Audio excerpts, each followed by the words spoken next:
Ako ay magpiprito ng manok.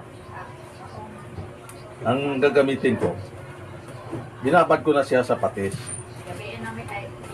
Wala na daming arte. Patis lang. Pakuluin natin mo muna mantika. Okay, mainit na mantika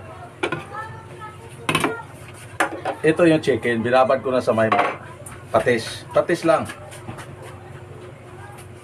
Pa-fry na natin to.